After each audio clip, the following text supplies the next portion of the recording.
Hi అండి, అందరూ ఏం చేస్తున్నారు? అందరూ బాగున్నారా? ఈరోజైతే నేను గోంగూరతోటి వెరైటీగా చేస్తున్నానండి. వెరైటీ అంటే ఏం లేదు, ఎప్పుడు పచ్చడ పప్పు ఇలాంటివి కాకుండా ఒకసారి ఇలా చేస్తున్నాను చూడండి. నూనె అయితే ఒక 3 టేబుల్ స్పూన్లు పోసుకోండి. నూనె అయితే ఎక్కువ ఉండాలండి, నిల్వ ఉంటుంది. ఒక వారం 15 రోజులు అయితే ఉంటుంది పక్క. సో అందుకే నూనెనైతే ఎక్కువ వేసుకోండి, గోంగూరని బట్టి వేసుకోండి.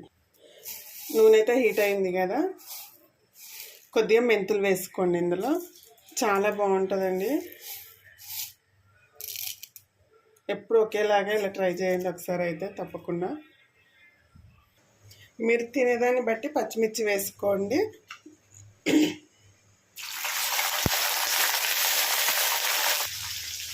పచ్చిమిర్చి వేసి మూత పెట్టుకోండి, లేదంటే చిల్లుతుంది. మధ్యలోకి అయితే విడిచినా కానీ మీద పడుతుంటుంది కదా ఆయిల్ అనేది.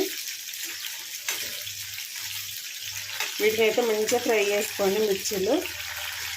ఈ మిర్చీలు అయితే ఇలాగే ఉంటాయండి. మీకు ఇలా వద్దంటే మెత్తగా ఇలా రుబ్బుకోవచ్చు. మొత్తం మెత్తగా గోంగూర అయితేనైతే ఇలానే తింటే బాగుంటుంది రైస్ తోటి అయితే. ఇందులో ఇప్పుడు కొద్దిగా జీలకర్ర వేసుకుందాము. మెంతులు అయితే ఎర్రగా కావాలండి, ఎర్రగా అయితే మంచి టేస్ట్ వస్తుంది. కొద్దిగా జీలకర్ర వేస్తున్నాను.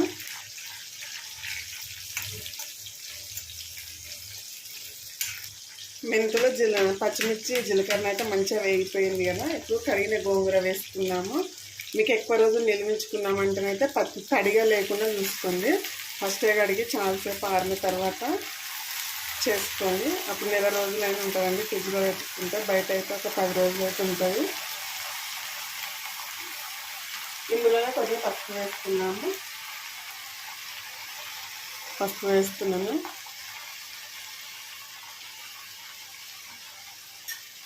మూత పెట్టి మంచిగా మగ్గనిద్దాము గోంగూరను అయితే. ఒక 2 నిమిషాలలో మొత్తం మగ్గిపోతుంది కదా. చూడండి, గోంగూర అయితే మగ్గిపోయింది కదా.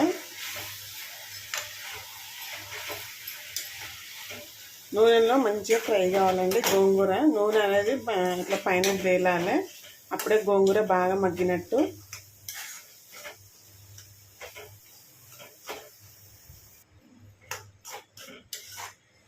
ఒక 7-8 నిమిషాలు అయితే మంచిగా మీడియం ఫ్లేమ్లో పెట్టుకొని గోంగూరను అనేది ఉడికించుకోండి.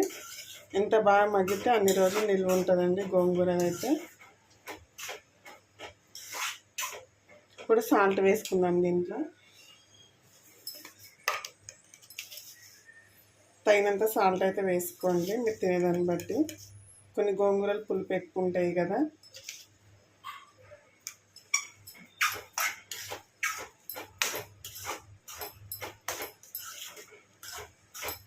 మీకు ఇలా మిర్చీలు కనబడొద్దంటే ఈ టైంలో ఇలా రుద్దుకోండి పప్పు గుత్తితో అయితే. కానీ ఇలా రైస్తో తింటుంటే బాగుంటుందండి.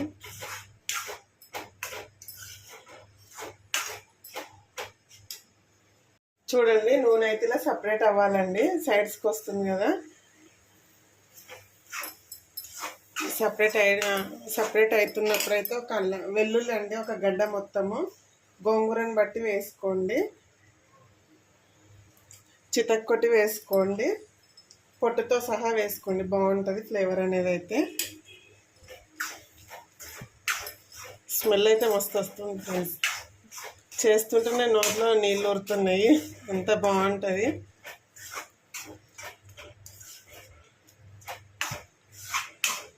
మీరు చేసుకొని తినండి, నేను చెప్పేటి అయితే మాటలు అనుకోకుండా ట్రై చేసి చూసి అప్పుడు కామెంట్ చేయండి ఎలా వచ్చిందనేది, టేస్ట్ ఎలా ఉందనేది అయితే. ఇందులో ఒక 1/2 టీ స్పూను వేయించిన జీలకర్ర పొడి వేసుకుందామండి. మెంతులు వేసుకున్నాం కదా, ఓన్లీ జీలకర్ర పొడి అయితే వేసుకుందాము. మీరు మామూలుగా మెంతులు వద్దు అనుకుంటే జీలకర్ర మెంతుల పొడి వేసుకోండి, బాగుంటుంది. కొద్దిగా వేసుకోండి.